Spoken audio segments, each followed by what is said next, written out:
Hello guys, welcome to my YouTube channel. तो आज हम ACCA कोर्स का F7 पेपर का एक नया टॉपिक जो बहुत इंटरेस्टिंग है शुरू करने वाले हैं बच्चों, जिसका नाम है IAS 38 इंटैंजिबल एसेट्स। तो ये जो IAS है, IAS 38 बच्चों बहुत ही इंपॉर्टेंट IAS है और मेरी मानिए तो बहुत ही सिंपल है। चीज़ें इसमें क्या है बच्चों, क्या होता है कभी कभार ना क्वेश्चन ऐसे बन जाते हैं, कुछ कंडीशंस ऐसी बन जाती है, एग्जाम का प्रेशर होता है जिसमें हम चीज़ें गड़बड़ कर देते हैं। But to be very honest, ये टॉपिक मुश्किल नहीं है और आज मैं यही कोशिश करूंगा कि आपकी इस टॉपिक में मुश्किलें ख़त्म कर दी जाए। बाकी फिर भी अगर आपको डाउट्स आते हैं तो मैं आपके लिए हमेशा तैयार हूँ। आप मेरे को कमेंट सेक्शन में डाल के या फिर मेरे नंबर पे आप मेरे को डाउट्स भेज सकते हैं। ठीक है बच्चों, आप शुरू करते हैं आज IAS 38 इंटैंजिबल एसेट्स। तो हम सबसे पहले इंटैंजिबल एसेट से क्या समझते हैं? सर, इंटैंजिबल एसेट तो वो एसेट है जिसको हम छू नहीं सकते। ठीक है, क्या सही में बच्चों इस इंटैंजिबल एसेट की कोई कीमत होती है? क्या सही में इसकी कीमत है या हम ऐसे ही बस पढ़ना है सर हमारे टॉपिक में है, ठीक है बोलते हैं इंपॉर्टेंट होगा? तो बच्चों आपको थोड़ी सी इसकी अहमियत समझाता हूँ मैं पहले। आपने मैगी का नाम सुना? ज़रूर सुना होगा, खाई भी होगी। फेविकॉल सुना है आपने? ज़रूर आपने अपनी घर में जब आपका कारपेंटर काम करता होगा तो ज़रूर आपने फेविकॉल यूज़ करी होगी अपने घर की मैन्युफैक्चरिंग में, लकड़ियों के टेबल बनाने में या फिर वट एवर इट इज़, बहुत सारे काम में फेविकॉल यूज़ होती है। बट बच्चों असली में देखा जाए तो मैगी क्या है? Maggi is a noodle. But आज आप कोई भी ब्रांड की वो खरीदो, मैं कोई ब्रांड स्पेसिफिक नेम नहीं लूँगा, बट आप कोई भी ब्रांड खरीदो, आप सीधा क्या बोलते हो शॉपकीपर को? मैगी है। वो आपको दूसरी भी दे देता है, आप दूसरी ले आओगे, बट बोलोगे क्या? मैगी है। तो मैगी ने अपनी ऐसी ब्रांड इमेज क्रिएट करी है, मैगी ने अपना ऐसा नाम क्रिएट करा है कि आज लोग नूडल्स की जगह जाकर बोलते हैं कि मेरे को मैगी चाहिए। या फिर ग्लू, हमें तो गम चाहिए ना बच्चों। आप ये सोचो, फेविकॉल क्या है? इट्स अ गम, बट हम क्या बोलते हैं? फेविकॉल। हमारे को नहीं पता उसमें गम, बहुत लोग तो ऐसे होंगे जिनको ये भी नहीं पता कि उसमें गम होती है। फेविकॉल चाहिए, फेविकॉल मंगवाइए। या हमें तो नाम ही फेविकॉल पता है, उसमें गम अच्छा एडहेसिव है, अच्छा हमें नहीं पता। आप ये समझिए ब्रांड की कीमत क्या है कि हम उसको उसके नाम, मतलब ब्रांड की इतनी कीमत है कि उसने उस प्रोडक्ट को ही रिप्लेस कर दिया। आज उसके प्रोडक्ट के नाम के बजाय हम उसको उसके ब्रांड से जानते हैं। तो बच्चों इसका एग्जाम्पल है यही, मैगी हो गया, फेविकॉल हो गया, और भी बहुत सारे एग्जाम्पल्स आप इसमें सोच सकते हैं। तो इससे हमें पता चलता है कि भाई ये इंटैंजिबल एसेट्स कोई ऐसी चीज़ तो नहीं है जिसको हम इग्नोर कर सकते। किसी के लिए तो ये बहुत कीमती हो सकता है। अब आप सोचो गूगल है बच्चों, गूगल के लिए उसका ब्रांड नेम कितना कीमती होगा भाई। गूगल के नाम पे उसको कितनी तो फंडिंग मिल सकती है, गूगल के नाम पे वो कितने सारे प्रोजेक्ट्स, कितने सारे वेंचर्स चला रहे हैं। और बहुत सारे लोग तो सिर्फ जानते ही गूगल को है कि search engine means Google, but बहुत सारे सर्च इंजन और है, याहू है, और भी बहुत सारे थे। बट क्या आज हम उनको याद करते हैं? सीधा सर्च कर लो, कहाँ सर्च करना है? गूगल पे सर्च करना है। ये भी नहीं बोलते सर्च इंजन, सीधा सर्च करना है, कहाँ करना है? गूगल पे करना है। तो ये होती है बच्चों ब्रांड की इमेज, इंटैंजिबल एसेट्स की वैल्यू। आज हम देखेंगे इसकी अकाउंटिंग और कुछ और भी इंपॉर्टेंट चीज़ें समझेंगे। तो बच्चों इंटैंजिबल एसेट्स से हमारे को एक चीज़ तो समझ आती है, सर ये विदाउट फिजिकल सब्सटेंस है।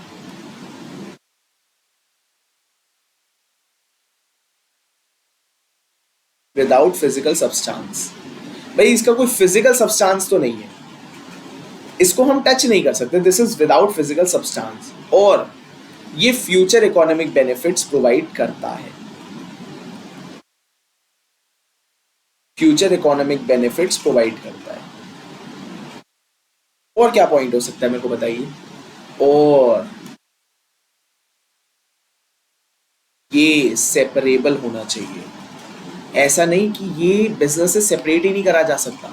एग्जाम्पल देता हूँ बच्चों, आपने मार्केटिंग पे खर्चा करा, आपने अपने प्रोडक्ट की मार्केटिंग पे खर्चा करा, क्या वो आपके बिजनेस से सेपरेट हो सकता है? क्या मैं बोल सकता हूँ मार्केटिंग खरीद लेता हूँ मैं? ऐसा तो नहीं हो सकता। तो ये खर्चा, ये जो एसेट है, इंटैंजिबल एसेट है, ये सेपरेबल होना चाहिए बिजनेस से। ऐसा होना चाहिए कि मैं इसको बेच सकता हूँ, कल को ये ना हो कि ये तो बिजनेस से अटैच्ड है, ये बिजनेस के बिना नहीं बिक सकता। This should be separate, this should be a separable thing. ठीक है जी। तो आगे शुरू करते हैं, आगे और देखते हैं क्या क्या चीज़ें हैं इसमें। अब सर हम हैं अकाउंटेंट, हमारे को मतलब एक ही बात से, किससे सर? अकाउंटिंग बताओ। तो देखो मेरे साथ, accounting, accounting for intangible assets. मैं इंटेंजिबल एसेट्स को आइए लिख रहा हूं बच्चों। तो देखो मेरे साथ बच्चों, इंटेंजिबल एसेट्स मोटे मोटे होते हैं तीन तरीके के, मोटे मोटे तौर पे तीन तरीके के इंटेंजिबल एसेट्स हैं। एक है परचेज्ड इंटेंजिबल एसेट, एक सेल्फ जनरेटेड इंटेंजिबल एसेट, और तीसरा है रिसर्च एंड डेवलपमेंट एक्सपेंडिचर।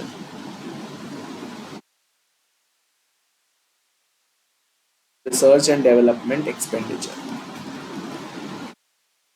और बच्चों इस वाले को मार्क कर लेना जेड जेड इंपॉर्टेंट, इसको मार्क कर लेना जेड जेड इंपॉर्टेंट। सर ये जेड जेड इंपॉर्टेंट का क्या मतलब है?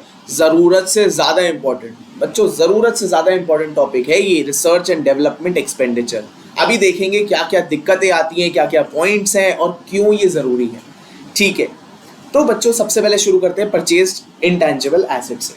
तो आपने किसी से उसका ब्रांड नेम खरीद लिया, आपने किसी से उसका ब्रांड खरीदा, तो मेरे को एंट्री बताओगे? एंट्री बताओगे भाई, आपकी इनिशियल मेजरमेंट पे क्या एंट्री करोगे? आप इनिशियल मेजरमेंट पे एंट्री क्या करोगे भाई? आप डेबिट कर दोगे अपनी बुक्स में क्या? ब्रांड को, ब्रांड डेबिट। क्रेडिट किसको करोगे? क्रेडिट किसको करोगे? क्रेडिट आप करोगे कैश को, भाई आपने कैश पे करा। और बच्चों ये आपका बन जाएगा, ये आपका एसेट्स में, आपका ये एसेट्स के अंदर बैलेंस शीट में शो होगा। तो ये हो गया आपका परचेज इंटेंजिबल एसेट।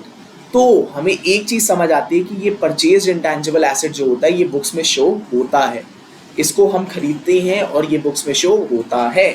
अब सर ब्रांड हम ले तो रहे हैं, कुछ खर्चे भी हो रहे हैं, तो इसमें आएगा क्या क्या? तो बच्चों इसमें क्या क्या चीज़ें कैपिटलाइज करनी है? तो इसमें आपको पहले तो करनी है परचेज कॉस्ट। मान लो आपने ये इंटेंजिबल एसेट खरीदा $1 बिलियन का, $1 बिलियन का आपने इंटेंजिबल एसेट खरीदा, और उसको खरीदने के लिए आपने मानो $500 मिलियन का और खर्चा करा, बाकी खर्चे जो एक्विजिशन के लिए, इसको डायरेक्ट कॉस्ट, इसको खरीदने के लिए लीगल चार्जेस हो सकते हैं, कुछ भी हो सकता है, $500 मिलियन का। तो ये आपको एसेट टोटल कितने का होगा?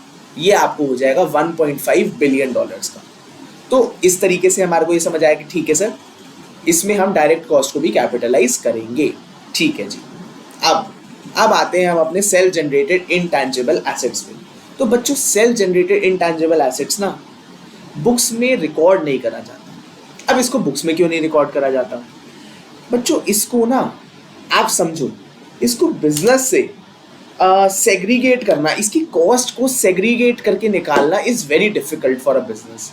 इस वजह से इसकी कॉस्ट रिलायबली मेजर नहीं हो सकती, और ये एक बहुत बड़ा मेजर रीजन है। मैं ये नहीं कहूँगा this is an exclusive reason, but this is also a reason कि हम सेल्फ जनरेटेड इंटेंजिबल एसेट को कैपिटलाइज नहीं करते हैं, बुक्स में शो नहीं करते हैं, अपनी एसेट्स में दिखाते नहीं हैं। तो इसको आप सिंपल यही लिख सकते हैं, no accounting, no accounting.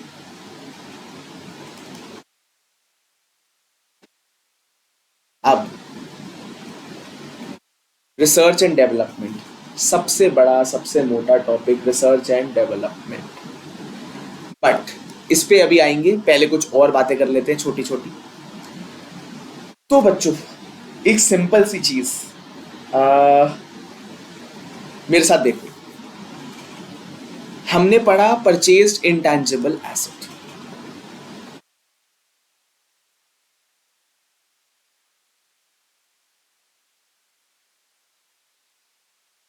Sir इसके आपने इनिशियल मेजरमेंट तो बताई, सब्सिक्वेंट मेजरमेंट कैसे होगी? तो बिल्कुल, अब हम सब्सिक्वेंट मेजरमेंट भी इसकी देख लेते हैं।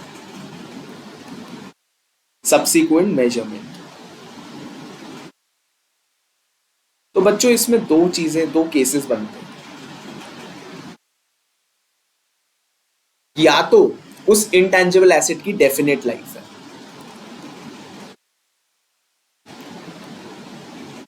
डेफिनेट लाइफ है, डिफाइंड लाइफ है, फिक्स्ड लाइफ है, या फिर इसकी लाइफ है इनडेफिनेट। इनडेफिनेट लाइफ है, हमें नहीं पता कि भाई इसकी लाइफ कितनी है। तो बच्चों अगर डेफिनेट लाइफ है तो इसकी अकाउंटिंग कैसे करनी है? As per SLM method. As per SLM method इसकी अकाउंटिंग होगी और कॉस्ट को हम डिवाइड करेंगे यूजफुल लाइफ से, यूजफुल लाइफ से। और क्या आ सकता है भाई? या तो आप यूजफुल लाइफ से डिवाइड कर सकते हो या आप इसको रेशियो ऑफ बेनिफिट्स ऑब्टेन्ड में भी इसको आप डिवाइड कर सकते हो कि भाई आपको बेनिफिट्स कितने मिल रहे हैं, उस हिसाब से आप इसको अमोर्टाइज करो एज ओवर इट्स लाइफ, तो वो भी चल जाएगा। जैसे जैसे उसके बेनिफिट के हिसाब से भी आप उसको रेशियो के हिसाब से आप डिराइव कर सकते हो। तो या तो हम यूजफुल लाइफ के हिसाब से कर सकते हैं कि भाई इस एसेट की यूजफुल लाइफ 5 साल है मानो, तो 5 साल पे हम इसको डेप्रिशिएट कर दें। या फिर रेशियो ऑफ बेनिफिट्स डिराइव, भाई आज आप मानो कि भाई पहले साल में ज़्यादा बेनिफिट्स डिराइव होंगे, उससे अगले साल में कम होंगे, एग्जाम्पल दे रहा हूँ, उससे तीसरे साल में और कम होंगे, तो भाई सबसे ज़्यादा डेप्रिसिएशन भी कब लगना चाहिए? जब सबसे ज़्यादा बेनिफिट मिला। भाई उस समय उसकी इनकम आई तो उस समय उसका खर्चा भी रिकॉर्ड हो गया। ऐसे ही हम रेशियो ऑफ बेनिफिट्स डिराइव के बेसिस पे भी हमारा आईएएस अलाउ करता है इसको डेप्रिशिएट, सॉरी मैंने डेप्रिशिएट यूज कर दिया, अमोर्टाइज वर्ड, अमोर्टाइज करना, इसको हमारा आईएएस अलाउ करता है। बट इनडेफिनेट लाइफ, बच्चों इनडेफिनेट लाइफ में हमारे को यही नहीं पता कि इसकी लाइफ कितनी है। We are not, the life is not definite, हमारे को लाइफ डिफाइंड नहीं है, तो क्या करें भाई? इसको अमोर्टाइज तो नहीं कर सकते क्योंकि हमारे को पता ही नहीं है इसकी यूजफुल लाइफ। तो इसको क्या करते हैं हम, इसमें हम चेक करते हैं इम्पेयरमेंट। इसकी हम इम्पेयरमेंट चेक करेंगे एज पर आईएएस 36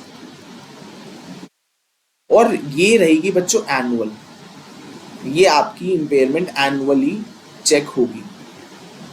आईएएस 36 की मेरी वीडियो है, आप अगर देखेंगे तो आपको उसमें आप देखेंगे कि जिनके इंडिकेटर्स भी चेक नहीं करने होते बट जिनकी हमारे को चेक इम्पेयरमेंट कैलकुलेट करनी होती है हर साल, तो उनमें से ये इनडेफिनेट लाइफ वाला इंटेंजिबल एसेट बिलोंग करता है। आप देखिएगा तो इसकी हम एमोर्टाइजेशन तो नहीं करेंगे बट इम्पेयरमेंट हम हर साल एनुअली चेक करेंगे, ठीक है? एनुअली इसकी इम्पेयरमेंट कैलकुलेट करी जाएगी।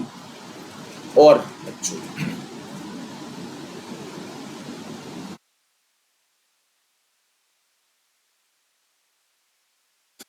जनरली ये जो हमारा एसेट है ना, ये कॉस्ट मॉडल पे ही चलेगा, ये कॉस्ट मॉडल पे ही चलेगा। अब ये कॉस्ट मॉडल का क्या मतलब है? Cost minus amortisation, cost minus amortisation, cost minus amortisation पे ही ये एसेट चलेगा।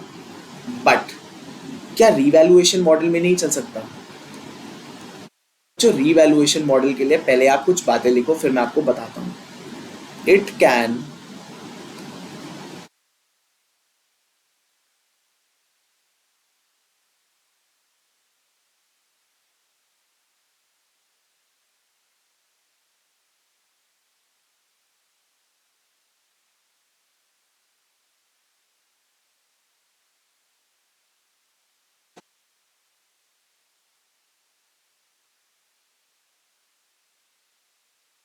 तो बच्चों वैसे तो हम देखेंगे तो जनरली ये इनटैंजिबल एसेट कॉस्ट मॉडल पे ही चलेगा, बट रीवैल्यूएशन मॉडल भी क्या यूज हो सकता है? हो सकता है। It can only be applied if intangible assets have active market. अगर बच्चों इसकी एक्टिव मार्केट प्रेजेंट है, क्योंकि बच्चों रीवैल्यूएशन मॉडल में ना बहुत इजीली उस इनटैंजिबल एसेट की फेयर वैल्यू हमारे को मिलना बहुत मुश्किल है, बहुत मुश्किल है उसकी फेयर वैल्यू को असरटेन करना। तो अगर उस इनटैंजिबल एसेट की एक्टिव मार्केट होगी तो हमारे को उसकी फेयर वैल्यू निकालना भी और एक्यूरेट मिलेगा और हम उसको आराम से रिवैल्यूएशन मॉडल पे कैरी भी कर पाएंगे। तो इनटैंजिबल एसेट को अगर रिवैल्यूएशन मॉडल पे कैरी करना है तो उसकी एक्टिव मार्केट होनी चाहिए और ये प्रोडक्ट होने चाहिए होमोजीनस। भाई होमोजीनस प्रोडक्ट्स होने चाहिए, ये नहीं कि आपका अलग प्रोडक्ट है, अलग प्रोडक्ट होगा तो फिर उसकी हम फेयर वैल्यू कैसे निकाल सकते हैं? तो ये अलग प्रोडक्ट नहीं, होमोजीनस प्रोडक्ट्स होने चाहिए मार्केट में और पब्लिक कैन पार्टिसिपेट। पब्लिक उसको पार्टिसिपेट कर सकती है, पब्लिक उसको खरीद सकती है। उस केस में हम इस इनटैंजिबल एसेट को रिवैल्यूएशन मॉडल में कर सकते हैं। ठीक है, अब आगे बढ़ते हैं और आते हैं अपने सबसे इंपॉर्टेंट टॉपिक, जिसका नाम है research and development expenditure. Research and development expenditure हमने क्या लिखवाया था वहां पे? सर ये जेड जेड इंपॉर्टेंट है, सर जेड जेड इंपॉर्टेंट है, जरूरत से ज्यादा इंपॉर्टेंट है ये टॉपिक। पेपर में आता ही आता है, टेस्ट हो ही जाता है कहीं ना कहीं। Section A, section B, section C, कहीं ना कहीं ये टेस्ट हो जाएगा बच्चों, आएगा पेपर में, समझो ये तो आएगा ही आएगा। तो अब मेरे साथ देखो, सबसे पहले तो बच्चों समझो ये रिसर्च एंड डेवलपमेंट एक्सपेंडिचर है क्या। भाई रिसर्च एंड डेवलपमेंट एक्सपेंडिचर अगर आप देखो, क्या समझ आता है आपको रिसर्च एंड डेवलपमेंट एक्सपेंडिचर पढ़ के? हमारे को सर ये समझ आता है कि ये खर्चा ना कोई रिसर्च के लिए करा गया है, कोई रिसर्च के लिए ये खर्चा करा गया है।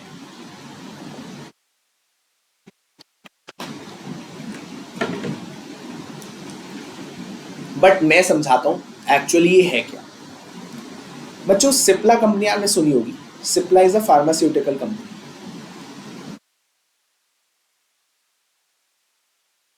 सिप्ला सुनी होगी या फिर आपने सन फार्मा सुनी होगी। अब मान लो सन फार्मा जो है ना, वो एक क्योर बना रही है किसका? डायबिटीज का। डायबिटीज को क्योर करने का ये एक रिसर्च कर रही है, फॉर्मूला बना रही है। अब बच्चों आप सोचो इसमें खर्चा क्या होगा। भाई सन फार्मा का क्या खर्चा होगा इस मेडिसिन की रिसर्च करने में? भाई 4-5 साइंटिस्ट पकड़ के लाने पड़ेंगे, कुछ साइंटिस्ट बाहर से पकड़ के लाने पड़ेंगे, भाई आ जाओ रिसर्च करो हमारे लिए, इसका क्योर ढूंढो डायबिटीज का। तो साइंटिस्ट को हायर करना पड़ेगा, साइंटिस्ट को हायर करना पड़ेगा। और क्या करना पड़ेगा? भाई मटेरियल चाहिए होगा, मटेरियल और आइटम रिक्वायर्ड।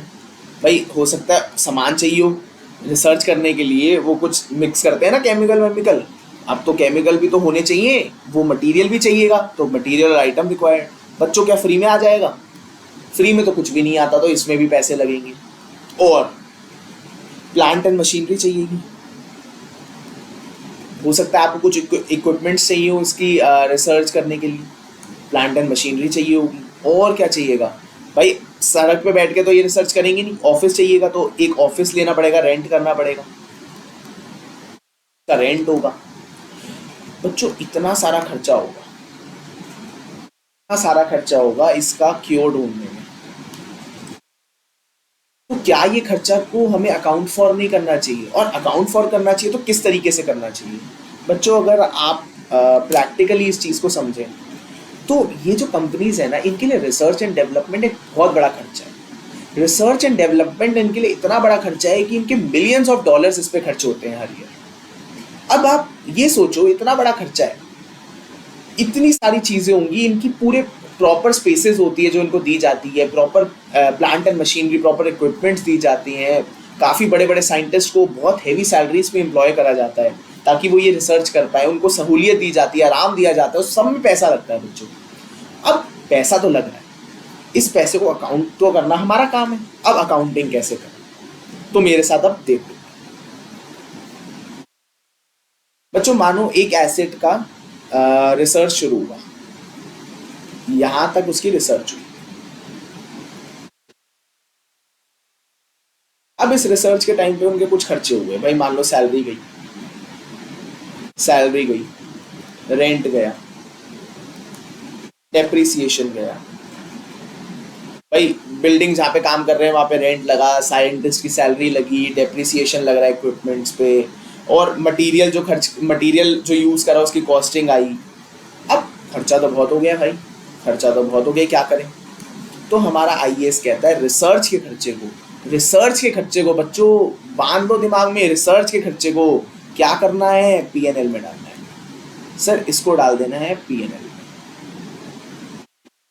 इस खर्चे को लेके सीधा डाल देना पीएनएल में, इसको कर दो भाई एक्सपेंस ऑफ, इसको कर दो एक्सपेंस ऑफ।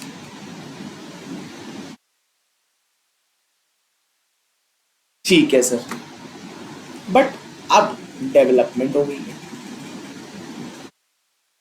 डेवलपमेंट के खर्चे का क्या करें? तो बच्चों इसमें जो एक्सपेंडिचर होगा, इसका एक्सपेंडिचर आप करोगे कैपिटलाइज, इसका एक्सपेंडिचर करोगे आप कैपिटलाइज। बट बट दिमाग के दरवाजे खोल लो बच्चों, दिमाग के दरवाजे सारे खोल लो और बहुत ध्यान से सुनना, इतना इंपॉर्टेंट चीज बताने वाला हूं। ये चीज डेवलपमेंट एक्सपेंडिचर कैपिटलाइज होगा, बट कब सर, कब होगा? जब पायरेट की कंडीशंस, पायरेट की कंडीशंस फॉलो होगी। ये पायरेट की कंडीशंस जब फॉलो होगी ना, जब ये सारी पायरेट की कंडीशंस पूरी होगी, तब जाके ये एक्सपेंडिचर होगा कैपिटलाइज। अब सर ये पायरेट कौन है? पायरेट कौन है भाई? कौन से शिप से उतर के आया है पायरेट जो हमारे को कंडीशंस बता रहा है? कोई शिप से नहीं उतर कर आया बच्चों। पायरेट तो एक समझ लो न्यूमेरिकल है, मतलब एक इसकी फुल फॉर्म है पूरी पायरेट की। तो अब हम देखते हैं पायरेट की फुल फॉर्म क्या है। तो देखो मेरे साथ, probable future economic, probable future economic benefits, intention to complete, intention to complete,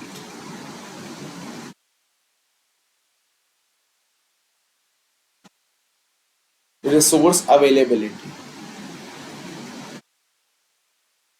resource availability, ability to use,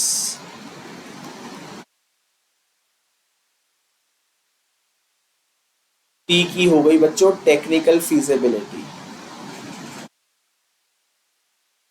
handwriting बहुत खराब है, हैंडराइटिंग इग्नोर कर देना। टेक्निकल फीजिबिलिटी है बच्चों, हैंडराइटिंग इग्नोर कर दो, बाकी सब चीजें समझ आए उसकी रिस्पॉन्सिबिलिटी मैं लेता हूँ। टी का मतलब है टेक्निकल फीजिबिलिटी और ई का मतलब है एक्सपेंस इज मेजरेबल। तो अब समझो मेरे साथ कि है क्या भाई, क्या मतलब है। तो बच्चों ये खर्चा, ये डेवलपमेंट का खर्चा कैपिटलाइज होगा, बट कब होगा? जब ये पायरेट की कंडीशंस फुलफिल। ठीक है सर, बट ये पायरेट क्या है, ये पायरेट की कंडीशंस क्या है? तो समझो मेरे साथ, सबसे पहला P, probable future economic benefits. बच्चों इस डेवलपमेंट से, इस एक्सपेंडिचर से फ्यूचर में इकोनॉमिक बेनिफिट्स फ्लो होंगे फर्म को, कंपनी को। भाई कंपनी को इकोनॉमिक फायदा मिलेगा, या तो रेवेन्यू ऐड हो सकता है या फिर कॉस्ट सेविंग्स हो सकती है। भाई अगर आपकी कॉस्ट सेविंग्स भी हो तो भी तो आपको फायदा ही है, आपके लिए तो बेनिफिट है, ये इकोनॉमिक बेनिफिट है। ठीक है जी, तो पी का मतलब है प्रोबेबल फ्यूचर इकोनॉमिक बेनिफिट, मतलब प्रोबेबली इसके फ्यूचर इकोनॉमिक बेनिफिट्स मिलेंगे। आई का मतलब है इंटेंशन टू कंप्लीट। बच्चों डायरेक्टर की इंटेंशन चेक करनी है, फर्म की मैनेजमेंट की इंटेंशन चेक करनी है। क्यों? कि भाई ये सही में जो खर्चा कर रहे हैं क्या ये पूरा भी करेंगे? अगर ये कंप्लीट ही नहीं होता तो फिर एक्सपेंस ऑफ ही करो, क्या फायदा इसको एक्सपेंस वो करने का, कैपिटलाइज करने का। क्योंकि कैपिटलाइज तो तब होगा जब इसके फ्यूचर इकोनॉमिक बेनिफिट्स मिलेंगे, बट अगर कंप्लीट ही नहीं होगा तो फ्यूचर इकोनॉमिक बेनिफिट्स कैसे मिलेंगे बच्चों? तो अगर इंटेंशन टू कंप्लीट नहीं है तो इस एसेट को हम कैपिटलाइज नहीं करेंगे। क्या करेंगे सर? एक्सपेंस ऑफ कर देंगे। ठीक है। R, resource availability. अब हम इसको बना रहे हैं तो रिसोर्सेज अवेलेबल होने चाहिए, ये नहीं कि रिसोर्सेज ही नहीं है बनाने के लिए। भाई अभी तक जो था चल रहा था, अब तो रिसोर्सेज ही नहीं है, तो फिर भी कोई फायदा नहीं है, तो वो भी हम इसको एक्सपेंस ऑफ कर देंगे। एबिलिटी टू यूज, भाई हमारे पास इसको यूज करने की एबिलिटी भी होनी चाहिए। ये नहीं हम कोई ऐसी चीज बना दे, हमने तो भाई टाइम मशीन बना दी बट यूज करना में आता नहीं, यूज करना में आता नहीं, अब क्या करें? तो भाई फिर कोई फायदा नहीं है उसका, उसके इकोनॉमिक बेनिफिट्स ही नहीं मिलेंगे, तो फिर उसको भी हम कैपिटलाइज नहीं करेंगे। टी का मतलब है टेक्निकल फीजिबिलिटी। बच्चों टेक्निकल फीजिबिलिटी मतलब है टी का। क्या मतलब है? भाई क्या आपके पास सारी टेक्निकल चीजें अवेलेबल है, टेक्निकली फीजिबल है ये जो आप डेवलपमेंट कर रहे हो, आगे क्या ये चल पाएगी? क्या सही में इसकी मार्केट है? टेक्निकली क्या ये फीजिबल है? तो ये हम चेक करेंगे। आपको कुछ एनालाइज नहीं करना, सब आपको क्वेश्चन बताएगा, बट ये कंडीशंस याद रखनी है, ये कंडीशंस याद रखनी है। अगर इनमें से कोई एक भी कंडीशन फुलफिल नहीं हो रही तो भाई खर्चे को उठा के डाल देना। कहाँ पे? पीएनएल में। इसको कैपिटलाइज मत करना, कोई भी बोले मत करना, अगर ये एक भी कंडीशन पूरी नहीं होती तो इसको कैपिटलाइज मत करना। और ई एक्सपेंसेस मेजरेबल, भाई हमें यही नहीं पता, अगर एक्सपेंस ही मेजरेबल नहीं है तो आप कैपिटलाइज किसको करोगे, एक्सपेंस ऑफ किसको करोगे, तो भाई एक्सपेंस तो मेजरेबल होना चाहिए, एक्सपेंस शुड बी मेजरेबल। तो ये है आपकी कुछ पायरेट की कंडीशंस। आई होप आपको ये चीज समझ आई हो, मैं लिखवा भी देता हूं। If all above conditions, if all above conditions are met, only then capitalize expense during development phase.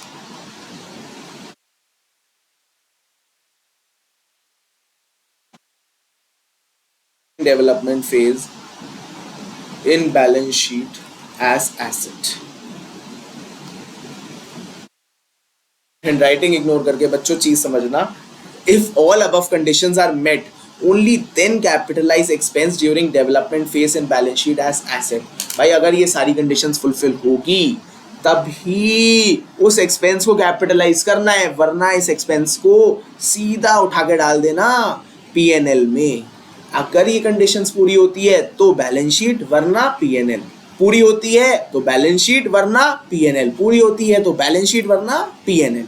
ठीक है जी, हमारे को सर ये वाली बात समझ में आ गई। बट अब एक क्वेश्चन भी देखते हैं, क्या सही में हमारे को समझ आई है या सिर्फ सर बोलने के लिए, तो देखते हैं, एक क्वेश्चन मेरे साथ देखते हैं।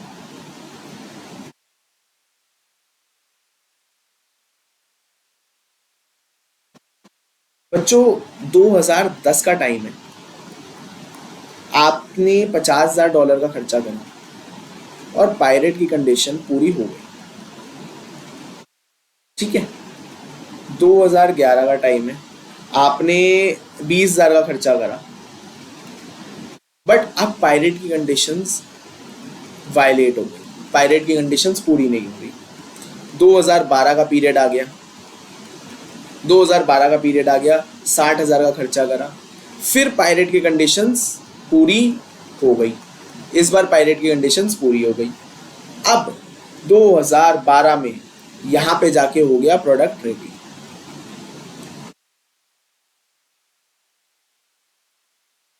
और इस डेट पे हमने शुरू कर दी, ये 2013 है, और इस डेट पे हमने शुरू कर दी कमर्शियल प्रोडक्शन।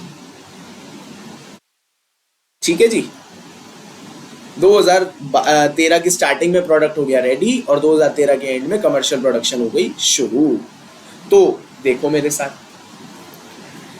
2010 का खर्चा अगर हम देखते, भाई पायरेट की कंडीशन पूरी हो रही है तो इसको डाल देते हैं बैलेंस शीट में। ठीक है, 2011 में पायरेट की कंडीशंस हो गई वायलेट, पायरेट की कंडीशंस वायलेट होते ही बच्चों पिछला सारा खर्चा जो भी हमने इस प्रोजेक्ट के ऊपर कैपिटलाइज करा है सब उठा के एक साथ डाल देना पीएनएल में। मतलब कि 2010 और 11 का खर्चा कहाँ चला जाएगा, पीएनएल में, एक्सपेंस ऑफ। ठीक है, अब सर 2012 आ गया, पायरेट कंडीशंस पूरी हो गई, तो बच्चों ये 60,000 कहाँ चला जाएगा, बैलेंस शीट में। कहाँ, capitalise as an asset, capitalise as an asset. अब ये नहीं कि आप ये वाला 50,000 और 20,000 का भी खर्चा उठा के कर दोगे, नहीं, जो पीएनएल में चला गया वो तो चला गया, उसको भूल जाओ। जो चला जाता है ना बच्चों, उसको भूल जाना चाहिए। कुछ चीजें चली जाए अच्छा होता है, जैसे हमारी एक्स। चलो ये तो हो गया मजाक। अब जो चला गया उसको पीएनएल में जाने दो। अब पायरेट की कंडीशन 2012 में पूरी हुई, तो अब ये 60,000 का खर्चा चला जाएगा हमारा बैलेंस शीट में कैपिटलाइज। ठीक है सर, 2012 के एंड में प्रोडक्ट हो गया रेडी, 2013 के एंड में कमर्शियल प्रोडक्शन होती है शुरू। तो सर 2012 और 13 में क्या होगा बच्चों, 12 और 13 में हम करेंगे इम्पेयरमेंट रिव्यू करेंगे हम अपने जो।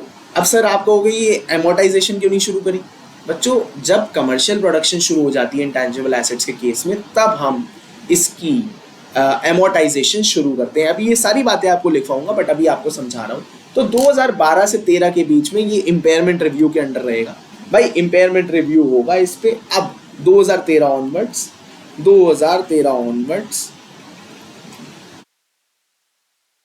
एमोटाइजेशन स्टार्ट, एमोट स्टार्ट, ठीक है जी। एमोटाइजेशन स्टार्ट हो जाएगी 2013 ऑनवर्ड से, जिस दिन कमर्शियल प्रोडक्शन बिगिन हो गई है। तो आई होप आपको ये चीज समझ आई होगी। अब मेरे साथ कुछ इंपॉर्टेंट पॉइंट्स लिख लो नोट बनाकर।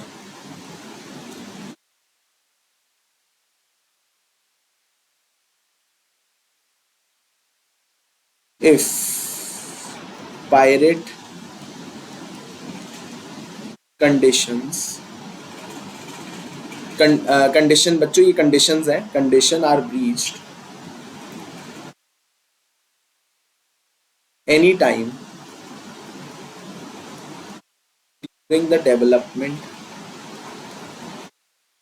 during the development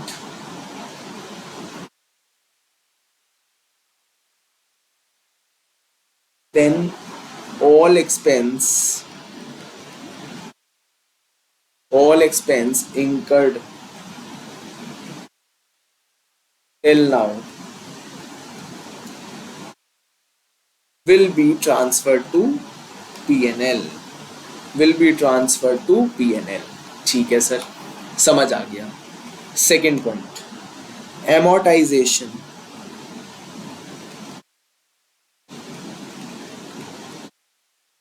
will begin from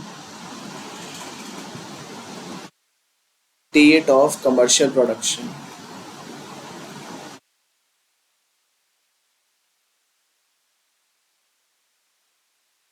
date of commercial production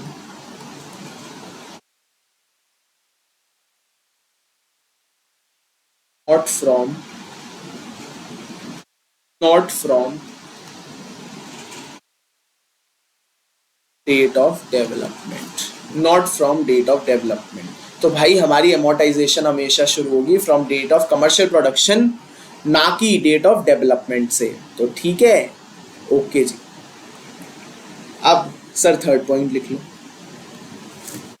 intangible asset, intangible asset under development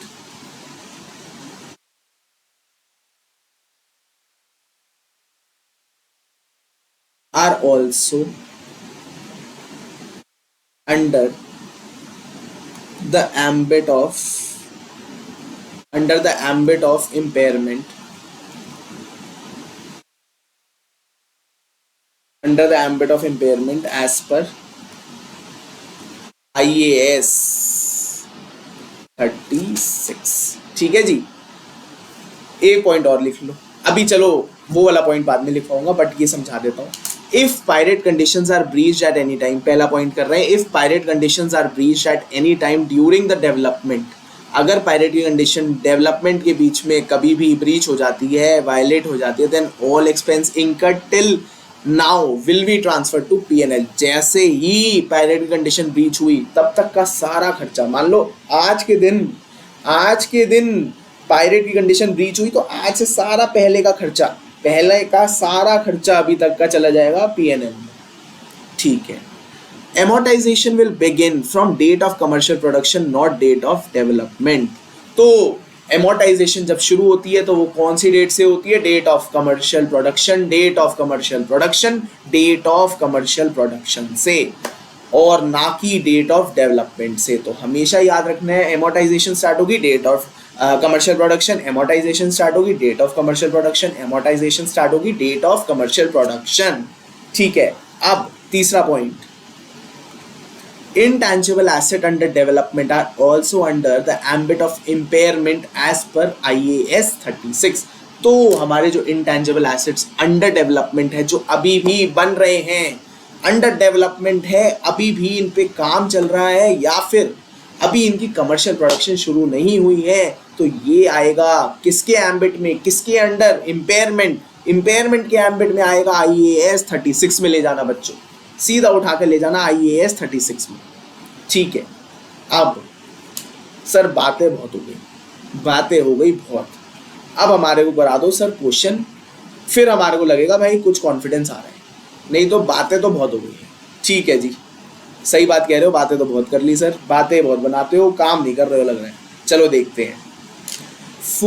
पहला मेरे साथ क्वेश्चन पढ़ो। For each issue identify the correct accounting treatment in मदेरास फाइनेंशियल स्टेटमेंट। तो भाई हमारे को करेक्ट अकाउंटिंग ट्रीटमेंट बताना है मदेरा फाइनेंशियल स्टेटमेंट में। ठीक है जी, मदेरा जी की हेल्प करनी है, चलो करते हैं। $4 lakh developing a new process which will bring in no revenue but is expected to bring significant cost saving। तो बच्चों क्या ये एसेट पहला वाला कैपिटलाइज होगा? ये पॉइंट पहले वाला, ये पहला, दूसरा, तीसरा और चौथा, पहला पॉइंट क्या कैपिटलाइज होगा या रेवेन्यू में जाएगा? सर रेवेन्यू नहीं ला रहा, रेवेन्यू नहीं ला रहा है तो क्या करें? एक्सपेंस ऑफ कर दें क्या? नहीं, मैंने क्या बताया था, पायरेट की कंडीशन याद करो भाई, प्रोबेबल फ्यूचर इकोनॉमिक बेनिफिट आने चाहिए, ये नहीं कि सिर्फ रेवेन्यू आना चाहिए। अगर प्रोबेबल फ्यूचर इकोनॉमिक बेनिफिट आ रहे हैं तो ये एसेट होगा कैपिटलाइज। तो भाई देखते हैं क्या आ रहे हैं। रेवेन्यू तो नो है but it will bring significant cost saving. भाई अगर या तो हमारा रेवेन्यू बढ़ जाए या कॉस्ट कम हो जाए, प्रॉफिट तो तब बढ़ जाएगा हमारा। तो इस केस में हमारे को फ्यूचर इकोनॉमिक बेनिफिट्स आएंगे, तो हम इसको कर देंगे आज capitalise, capitalise as intangible asset, capitalize as intangible asset। ठीक है sir. Second point, $4 lakh developing a new product, during development a competitor launched a rival product and now Madira is hesitant to commit further funds to the process। तो भाई $4 lakh develop होने में लग रहे थे, but अब ना एक राइवल ने प्रोडक्ट लॉन्च कर दिया है और हमारे को लग रहा है भाई और अब मदिरा जो है, मदिरा जी कह रही है कि भाई और इस पे फंड लगाने में ना थोड़ा डर लग रहा है, अब लगता है ये हमारा प्रोडक्ट सक्सेस नहीं होगा, तो इस खर्चे को क्या करना है भाई? अब हमारी ना आगे इंटेंशन नहीं लग रही है इसको आगे काम करने की, पूरी करने की, तो इसको उठा के कर दो कहाँ, इसको उठा के क्या करो, इसको उठा के कर दो एक्सपेंस ऑफ, इसको उठा के कर दो एक्सपेंस ऑफ। तीसरा point, $4 lakh spent on marketing a new product which has led to increased sales of $8 lakh। बच्चों मार्केटिंग पे खर्चा करा गया है, मार्केटिंग पे खर्चा करा है। मैंने आपको ना चैप्टर की स्टार्टिंग में एक बात बताई थी, सेपरेबल। बच्चों क्या मार्केटिंग का खर्चा बिजनेस से सेपरेट हो सकता है? आपके प्रोडक्ट से सेपरेट हो सकता है? भाई आपने मार्केटिंग करी, खर्चा इनकर हो गया, खर्चा खत्म हो गया। क्या उस मार्केटिंग को मैं खरीद सकता हूँ? मैं मार्केटिंग अपनी करा सकता हूँ, बट क्या उस मार्केटिंग को खरीद सकते हैं? नहीं, तो वो सेपरेबल ही नहीं है, सेपरेबल ही नहीं है। इस वजह से हम क्या करेंगे, इसको कर देंगे एक्सपेंस ऑफ, इसको कर देंगे हम एक्सपेंस ऑफ, इसको इंटेंजिबल एसेट में नहीं हम इंक्लूड करेंगे अपनी बैलेंस शीट में। ठीक है जी। फोर्थ पॉइंट, सबसे important point, very important, $4 lakh spent on designing a new corporate logo for the business। अब बच्चों दिमाग में सोचो इसका आंसर क्या होना चाहिए, और पेपर में 3 तो ये आसान थे, ऊपर के आएगा क्वेश्चन चौथा वाले, ध्यान रखना मेरी बात। तो इसको सोचो क्या आंसर होना चाहिए। $4 lakh spent on designing a new logo। ठीक है, तो बच्चों चलो कोई बात नहीं, मैं कराता हूँ। $4 lakh spent on designing a new corporate logo for business। बच्चों इसको हम क्या करेंगे, इसको करेंगे हम एक्सपेंस ऑफ। अरे सर ये क्या कर दिया आपने, ये क्या कर दिया, एक्सपेंस ऑफ कैसे कर दिया? बच्चों इसको क्या माना जाएगा? This is treated as internally generated asset.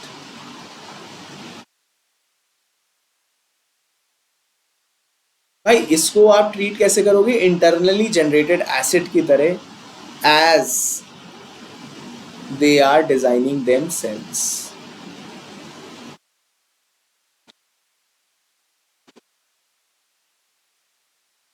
तो भाई ये एसेट को हमने कर दिया, इस खर्चे को कर दिया एक्सपेंस ऑफ। और क्यों करा? बच्चों हमने ये डिजाइनिंग का खर्चा माना, this is internally generated asset. अब ये इंटरनली जनरेटेड एसेट को क्या हमारा आईएएस इसको रिकॉर्ड करने देता है? चलो देखते हैं। ओ इससे तो मना कर दिया, नो अकाउंटिंग, तो इसको हम रिकॉर्ड नहीं करेंगे और क्या करेंगे, खर्चे को डाल देंगे एक्सपेंस में। खर्चा हो गया भाई, इसको खर्चा मान लो, इसको एक्सपेंस ऑफ कर दो, इसको कैपिटलाइज नहीं करना।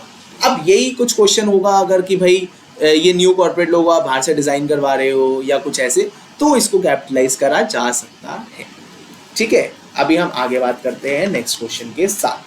तो ड्यूरिंग द ईयर, मेरे साथ पढ़ो, during the year to 31 December X company incurred $2 lakh of development cost for a new product. भाई $2 लाख का खर्चा हो गया। In addition X company spend $60,000 on 1 Jan 2028 on machinery specifically used to help develop the new product and $40,000 on building the brand identity.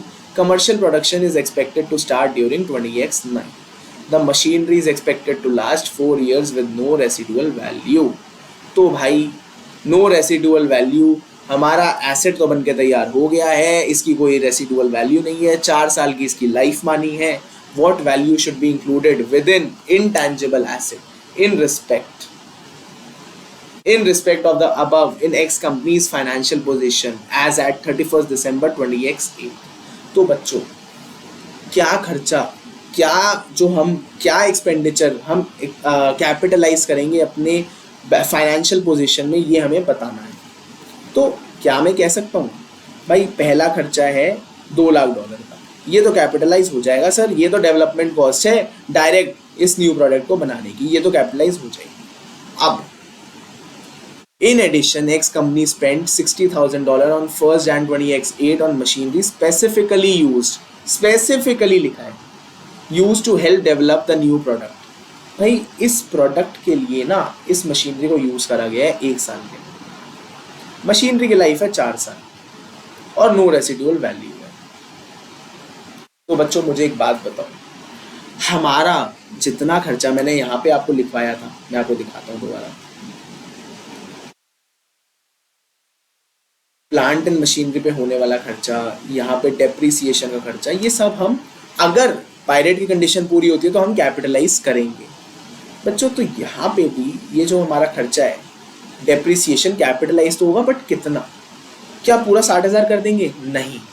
1 जनवरी 2008 से लेके 31 दिसंबर 2008 के बीच में जो डेप्रिसिएशन लगा इस एसेट को कंप्लीट होने तक, इस एसेट के डेप्रिसिएशन को हम करेंगे कैपिटलाइज, जो आकर आपका बनेगा कितना, गैस करते हैं कुछ अमाउंट, $60,000 डिवाइड बाय 4, तो $15,000 हो जाएगा आपका कैपिटलाइज, $2,15,000 आ जाएगा आपका इंटेंजिबल एसेट्स में।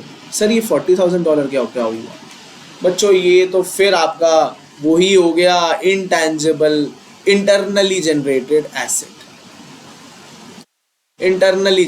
एसेट, जिसकी हम अकाउंटिंग करते नहीं हैं, तो इसको हमने कर दिया एक्सपेंस ऑफ, इसको डाल दिया उठाकर भाई साहब चलो पीएनएल, हम तो 2,15,000 को उठाकर ले जाएंगे अपनी इंटेंजिबल एसेट्स में।